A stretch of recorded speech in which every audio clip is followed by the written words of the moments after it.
नमस्कार, मैं अभिषेक तिवारी और आप देख रहे हैं इंडिया डेली 24/7 का खास शो बैटल ग्राउंड। नमस्कार, मैं हूं नंदिनी सिंह। दर्शकों, आज हम उस महासंग्राम की बात करने जा रहे हैं जिसने वॉशिंगटन के ओवल ऑफिस में बैठे डोनाल्ड ट्रंप, यरूशलेम के बंकर में दुबके बेंजामिन नेतन्याहू और रियाद के शीश महलों में बैठे सऊदी हुक्मरानों की नींद पूरी तरह से हराम कर दी है। मिडिल ईस्ट के इस विशाल और धकते हुए युद्ध क्षेत्र में तेहरान ने एक ऐसा अजय और खौफनाक चक्रव्यूह रच दिया है जिसकी काट न तो अमेरिकी नौसेना के पास है, न ही इजरायली खुफिया एजेंसियों के पास है और न ही सऊदी अरब के पास है। दर्शकों, जरा दुनिया के सबसे बड़े तेल निर्यातक देश सऊदी अरब के नक्शे को गौर से देखिए और समझिए कि ईरान ने किस तरह अपनी शतरंज की चालें चली है। उत्तर से लेकर दक्षिण तक और पूरब से लेकर पश्चिम तक ईरान के एक्सेस ऑफ रेजिस्टेंट यानी उसके समर्थक जाबाजों ने रियाद की घेराबंदी कर दी है। पूरब में फारस की खाड़ी और स्ट्रेट ऑफ हॉर्मुज को इस्लामिक रेवोल्यूशनरी गार्ड कॉर्प्स यानी IRGC ने पूरी तरह से अपने नियंत्रण में ले रखा है और युद्ध शुरू होने के बाद से ही इस जल डमरू मध्य को लगभग ठप कर दिया गया है। और सिर्फ पूरब ही नहीं, उत्तर में इराक और सीरिया से पॉपुलर मोबिलाइजेशन फोर्सेस PMF और कताइब हिजबुल्लाह की बैलिस्टिक मिसाइलें सऊदी अरब की उत्तरी सीमा और उनके तेल इंफ्रास्ट्रक्चर पर सीधे निशाना साधे खड़ी है। दक्षिण में यमन के हूती लड़ाके बैठे हैं जिन्होंने सऊदी अरब की ऐसी समुद्री नाकेबंदी की है कि रियाद का कच्चा तेल अंतर्राष्ट्रीय बाजार तक पहुंचना एक नामुमकिन सपना बनता जा रहा है। सऊदी क्राउन प्रिंस जिस विजन 2030 की ढोल पूरी दुनिया में पीट रहे थे, अपनी अर्थव्यवस्था को तेल निर्भरता से हटाकर पर्यटन, रियल एस्टेट और विदेशी निवेश की ओर ले जाने का सपना देख रहे थे। दर्शकों, ईरान की इस आक्रामक रणनीति ने उस सपने को एक ही झटके में दफना दिया है। बिल्कुल सही कहा अभिषेक आपने। खाड़ी देशों की भव्यता और उनकी अर्थव्यवस्था के लिए स्थिरता कोई सहूलियत नहीं बल्कि उनके वजूद की पहली शर्त है। जब आपके तेल टैंकरों में आग लग रही हो, जब आप बैक और रास तानूरा जैसी विशाल तेल प्रोसेसिंग सुविधाओं पर मिसाइलें और सुसाइड ड्रोन्स गिर रहे हो, तो दुनिया का कौन सा निवेशक रियाद या जेद्दा में अपना पैसा लगाएगा?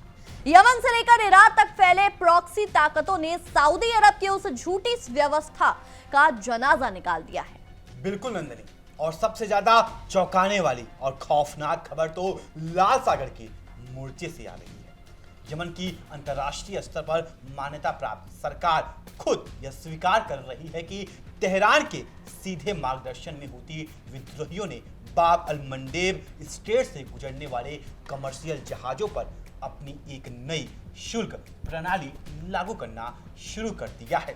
अगर ये प्रणाली लागू होगा तो इसका सीधा असर सिर्फ और सिर्फ मिडिल ईस्ट के देशों पे नहीं बल्कि तमाम जो विश्व में देश हैं उन पर पड़ेगा। स्टेट ऑफ हॉर्मुज से लेकर बाब अल मंडेब हो या मलक्का स्ट्रेट तक, चारों तरफ जो ये युद्ध हो रहा है इसका असर साफ दिखाई दे रहा है। और सऊदी अरब जो अपने आप को चौधरी समझता था मिडिल ईस्ट का, अब वो लाल सागर से लेकर के ईरान तक चारों तरफे से घिरा हुआ है।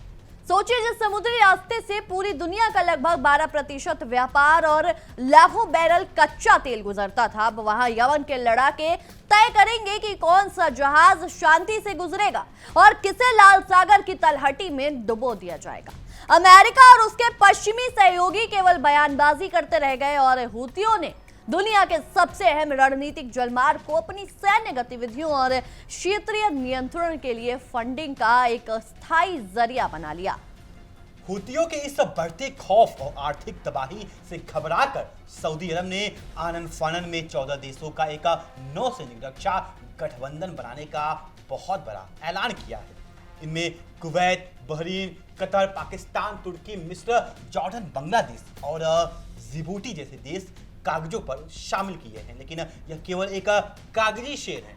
हकीकत यह है कि जब खुद संयुक्त राज्य अमेरिका की आधुनिक नौसेना लाल सागर में हूतियों के सस्ते ड्रोन और मिसाइलों के आगे घुटने टेक चुके हैं, तो ये 14 देश यमन के जांबाजों से उलझने की क्या हिमाकत दिखाएंगे। जब अमेरिका के अरबों डॉलर के थार और पैट्रियट मिसाइल डिफेंस सिस्टम हुतियों के हमलों को रोकने में नाकाम साबित हुए, तो ये 14 देशीय गठबंधन केवल रियाद की गिरती सांप को बचाने का एक खोखला ढोंग बनाकर रह गए हैं। क्योंकि अमेरिका, जो अपने आप को दुनिया का सबसे बड़ा सुपर पावर कहता है, जिसकी आर्मी दुनिया में सबसे खतरनाक और खौफनाक आर्मी मानी जाती थी, लेकिन आज यही अमेरिका मिडिल ईस्ट में ईरान, जो एक छोटा सा मुल्क है जिसकी आबादी 9 के 10 करोड़ के बीच में है, उससे मार खाती हुई नजर आ रही है। और डोनाल्ड ट्रंप अपने ही देश में घिर चुके हैं। वहां की संसद ने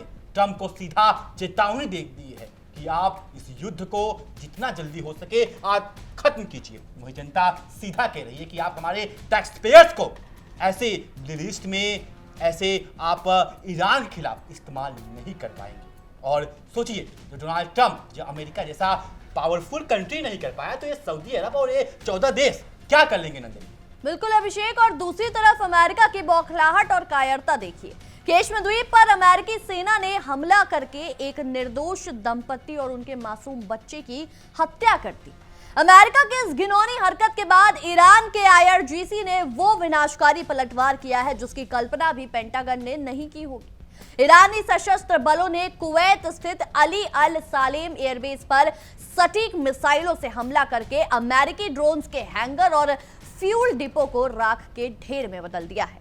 यही नहीं, बहरीन में स्थित अमेरिकी नौसेना के 5वें बेड़े यानी 5th फ्लीट से जुड़े ठिकानों को भी निशाना बनाया गया है।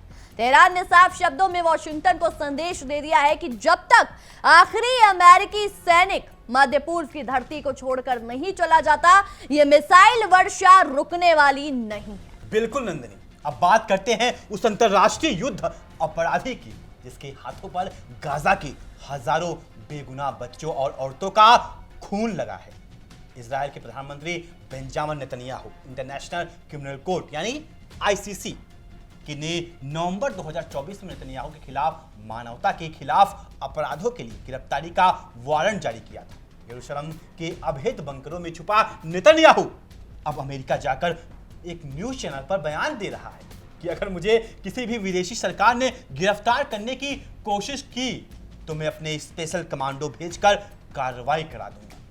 जरा इस बौखलाहट और पागलपन को देखिए, जो इजरायली सेना पिछले कई महीने से गाजा की गलियों में हमास के लड़ाकों के आगे असहाय दिख रही है, उसके प्रधानमंत्री अब पूरी दुनिया को अपने कमांडो भेजने की खोखली धमकियां दे रहे हैं। सोचिए, हमास जो एक ग्रुप है जिसका ना कोई देश है ना कुछ है, वो सिर्फ गाजा में अपना शासन चला रही है।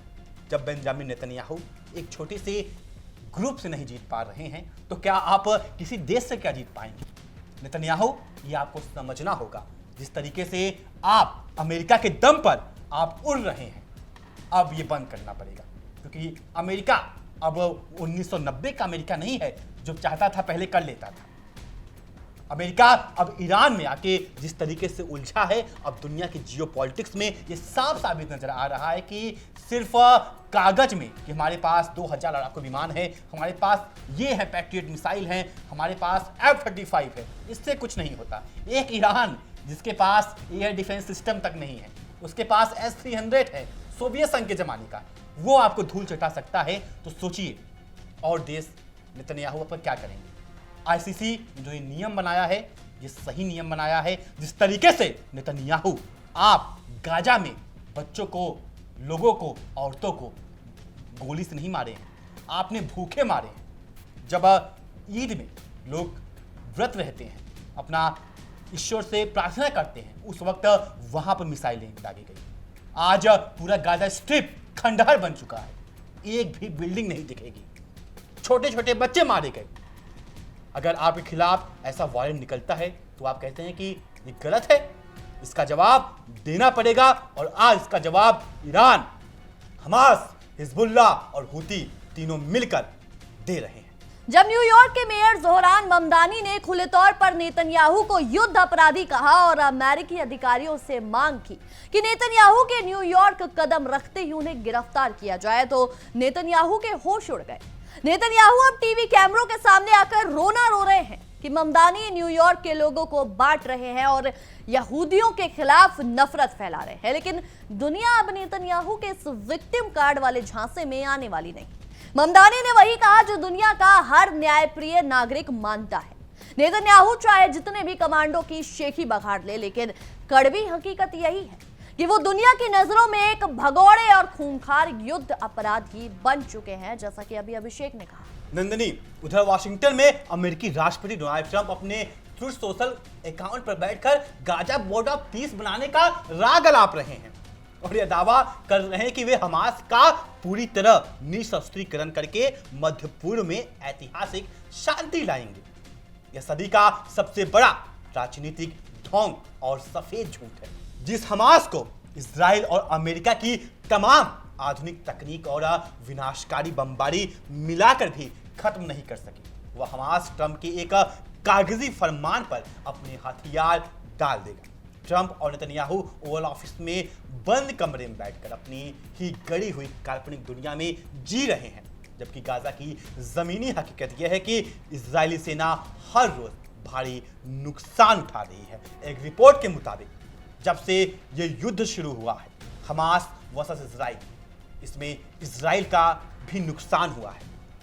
अगर आप वीडियो में देखेंगे, आप मीडिया में देखेंगे, तो जो चित्र आती हैं, जो तस्वीरें आती हैं, उसमें दिखता है कि गाजा खंडहर बन चुका है। लेकिन आपको ये नहीं भूलना पड़ेगा कि हमास ने भी नेतन्याहू के ऊपर, उनके देश के ऊपर करोड़ों मिसाइलें डाली हैं और इसकी भरपाई अभी तक नेतन्याहू नहीं कर पा रहे। वहीं सऊदी अरब जो इस समय लाल सागर में खासकर हूथियों से लड़ रहा है, कभी वो गाजा के मुद्दे पर इजराइल को घेरता था, लेकिन आज वो अमेरिका के साथ मिलकर ईरान पे हमला कर रहा है। अब आते हैं उस पीस डील जो ट्रंप साहब बात कर रहे हैं, जो कहा गया था कि गाजा पीस में तरफ चला जाएगा। लेकिन आज जिस तरीके से जब से ये पीस डील हुआ है, तमाम नाटो के देश, चाहे आप जर्मनी उठा लें, आप फ्रांस उठा लें, आप इटली देख लें, तमाम देश आए थे और पीस डील हुआ था। प्रधानमंत्री नरेंद्र मोदी भले नहीं गए थे, लेकिन यहाँ से विदेश रक्षा राज्य मंत्री गए थे। लेकिन फिर भी ये डील सिर्फ और सिर्फ नंदनी कागज पे दिख रहा है। आज भी इजराइल गाजा पट्टी पर हमला कर रहा है और हमास को खत्म नहीं कर पाया है, क्योंकि हमास खत्म होने वाला नहीं है, क्योंकि उसके पीछे खड़ा है ईरान।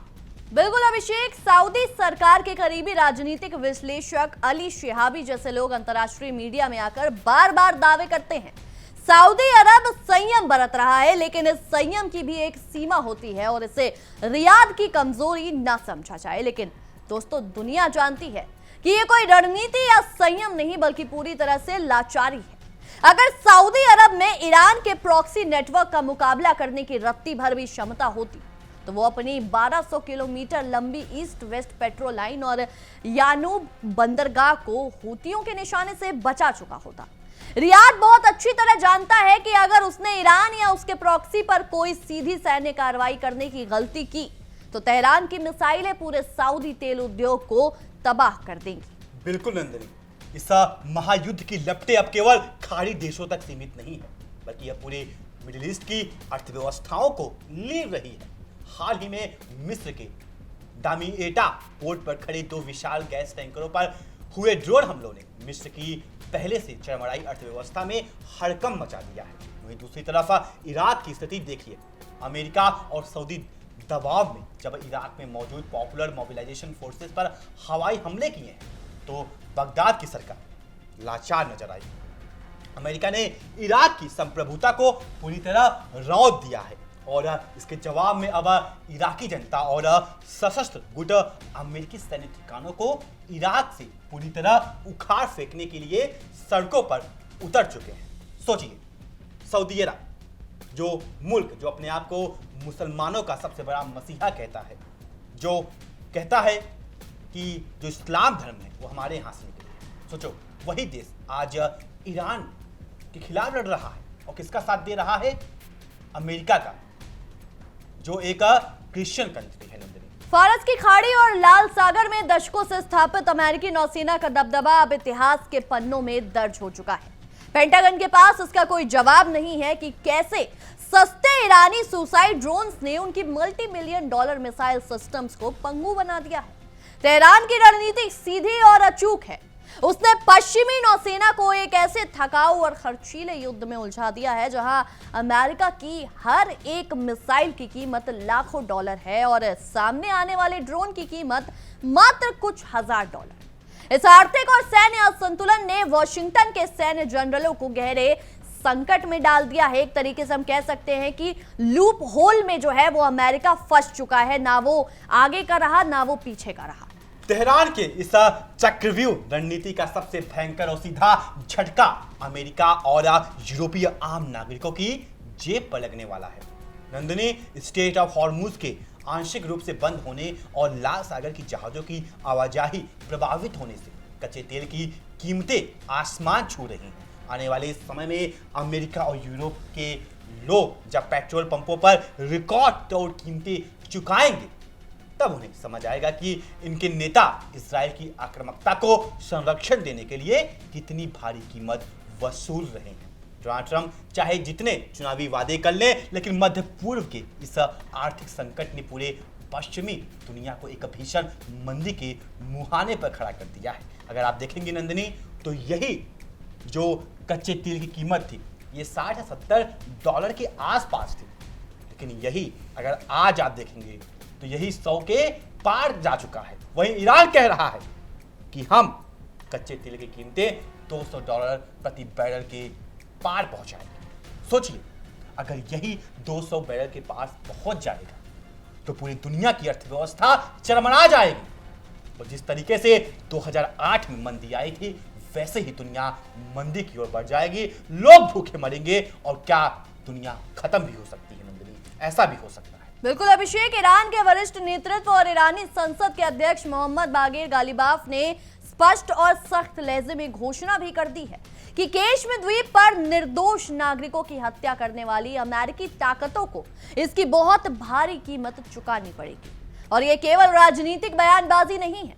पिछले कुछ हफ्तों में बहरीन, कुवैत, जॉर्डन और लाल सागर में अमेरिकी और उनके सहयोगियों की संपत्तियों पर हुए सटीक और विनाशकारी हमले इस बात का सीधा प्रमाण है कि तेहरान अब पश्चिमी ताकतों के किसी भी दबाव के आगे झुकने वाला नहीं। पश्चिमी ताकतों का दशकों पुराना वर्चस्व अब अपनी अंतिम सांसें गिन रहा है। इजराइल की बहुचर्चित खुफिया एजेंसी मोसाद और उसकी सैन्य ताकत आईडीएफ का मिथक अब पूरी तरह से टूट चुका है। गाजा की जमीन पर हमास के बेअसर करने में नाकाम रहने के बाद अब पूरे क्षेत्र में युद्ध की आग भड़का रहे हैं। इजरायली पीएम नेतन्याहू यह सोचने की भूल कर रहे हैं कि वे अमेरिकी सुरक्षा छत्रछाया के नीचे छिपकर पूरे मिडिल ईस्ट को अपनी मर्जी से नियंत्रित कर सकते हैं, लेकिन ईरानी बैलिस्टिक मिसाइलें और हूती ड्रोन्स की बढ़ती मारक क्षमता ने इजराइल के सुरक्षा ढांचे को पूरी तरह से बेनकाब कर दिया है। और इजराइल क्या दुनिया से भी खत्म हो सकता है? नहीं खत्म हो पाएगा, क्योंकि उसके पास परमाणु बम है। इसलिए तमाम देश जो हैं वो उसके ऊपर ज्यादा आक्रामक नहीं कर रही हैं, लेकिन हाँ, ईरान जिस तरीके से युद्ध लड़ रहा है वो काबिल तारीफ है। वॉशिंगटन के राजनीतिक गलियारों में छाई घबराहट ये बताने के लिए काफी है अभिषेक कि ट्रंप प्रशासन के पास इस बढ़ते संकट का कोई कूटनीतिक या सैन्य हल नहीं बचा। डोनाल्ड ट्रंप अपनी जनसभाओं में बड़ी बड़ी बातें करते हैं, लेकिन मध्य पूर्व में अमेरिकी एयरबेसों पर हो रहे लगातार हमलों ने उनके अमेरिका फर्स्ट और पीस थ्रू स्ट्रेंथ के नारों की हवा निकाल दी। दुनिया देख रही है कि अमेरिकी महाशक्ति आज तेहरान के रणनीतिक चक्रव्यूह में असहाय खड़ी है। बाब अल मंडेब और स्ट्रेट ऑफ हॉर्मुज में लगे इस ब्लॉक की वजह से एशिया से यूरोप और अमेरिका जाने वाले जहाजों को अफ्रीका का चक्कर लगाकर जाना पड़ रहा है।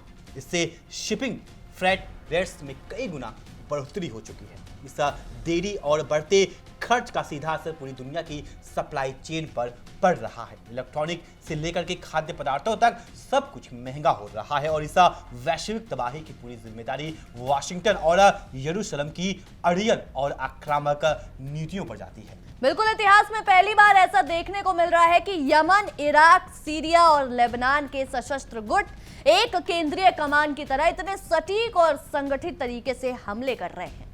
तेहरान ने इन सभी गुटों को एक ऐसी साझा रणनीति में पिरोया है जहां एक तरफ से हमले होते ही दूसरी तरफ से मोर्चा खुल जाता है।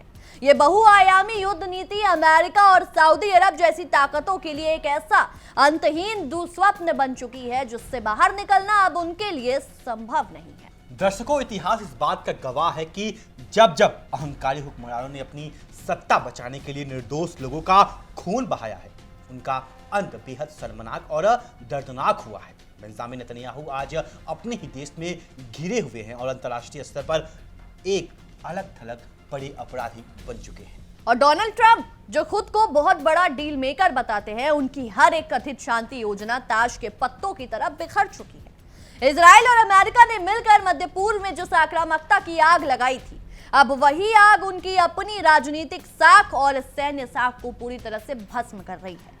तेहरान ने वो पासा फेंका है जहां से पश्चिमी ताकतों की वापसी का कोई रास्ता नहीं बचता। दर्शकों, इस पूरे घटनाक्रम का सबसे बड़ा कूटनीतिक पहलू यह है कि मिडिल ईस्ट में हो रहा यह बदलाव केवल क्षेत्रीय लड़ाई नहीं है, बल्कि यह एक बहुध्रुवी यानी मल्टीपोलर दुनिया के उदय का स्पष्ट संकेत है। पश्चिमी ताकतों और उनके सहयोगियों द्वारा दशकों से थोपी गई एक तरफा नीतियों को अब ग्लोबल साउथ और ईरान समर्थित एक्सिस ऑफ रेजिस्टेंस द्वारा सीधे चुनौती मिल रही है। तेहरान ने यह साबित कर दिया है कि रियाद, वाशिंगटन या यरूशलेम में बैठकर लिखे गए फरमान अब पूरे मध्य पूर्व की तकदीर तय नहीं कर सकते। चीन और रूस जैसे शक्तियां भी इस पूरे समीकरण पर पैनी नजर बनाए हुए हैं और वे अच्छी तरह समझ रहे हैं कि पश्चिमी ताकतों का दशकों पुराना दबदबा अब अंतिम सांसें ले रहा है। अब सबसे बड़ा सवाल ये उठता है कि सऊदी अरब और उसके सहयोगी इस दलदल से आखिर बाहर कैसे निकलेंगे। अगर रियाद ईरान के साथ सीधे टकराव का रास्ता चुनता है तो उसका विजन 2030 और पूरी अर्थव्यवस्था हमेशा के लिए तबाह हो जाएगी। और अगर सऊदी अरब पीछे हटता है तो उसे पश्चिमी ताकतों और इजराइल के सुरक्षा तंत्र पर अपनी निर्भरता को पूरी तरह खत्म करना होगा। तेहरान ने रियाद के सामने एक ऐसा धर्म संकट खड़ा कर दिया है जहां हर एक फैसला उनके अस्तित्व के लिए जोखिम भरा है। सऊदी हुक्मरानों को अब यह समझना ही होगा कि वाशिंगटन और यरूशलेम के झांसे में आकर ईरान से दुश्मनी मोल लेना उनके देश को एक कभी न खत्म होने वाले आर्थिक और सैन्य संकट में धकेल सकता है। तो दर्शकों, मिडिल ईस्ट के इस महायुद्ध का भावी नक्शा अब हथियारों की चमक से नहीं बल्कि तेहरान की इस अभेद चक्रव्यूह रणनीति से तय हो रहा है। सऊदी अरब की आर्थिक स्थिरता दांव पर है। नेतन्याहू गिरफ्तारी के खौफ में अपने बंकरों में कैद है और ट्रंप केवल सोशल मीडिया पोस्ट के जरिए अपना चेहरा बचाने की नाकाम कोशिश कर रहे हैं। बिल्कुल, अंतर्राष्ट्रीय राजनीति और युद्ध क्षेत्र की हर एक बेबाक, आक्रामक और निष्पक्ष रिपोर्ट के लिए हमारे साथ बने रहिए। बहरहाल, हमारी आज की इस विशेष रिपोर्ट में इतना ही। आपकी इस विषय में क्या कुछ राय है, क्या कुछ सोचते हैं, हमें कमेंट सेक्शन में जरूर बताएं। तब तक के लिए देखते रहिए इंडिया डेली 24/7 और हमारा खास शो बैटल ग्राउंड। देखिए इंडिया डेली 24/7 अब आपकी स्मार्ट टीवी पर। इंडिया डेली मौजूद है सभी डिजिटल प्लेटफॉर्म पर लाइव और लगातार। इंडिया डेली 24/7 हर दिन राष्ट्र को समर्पित।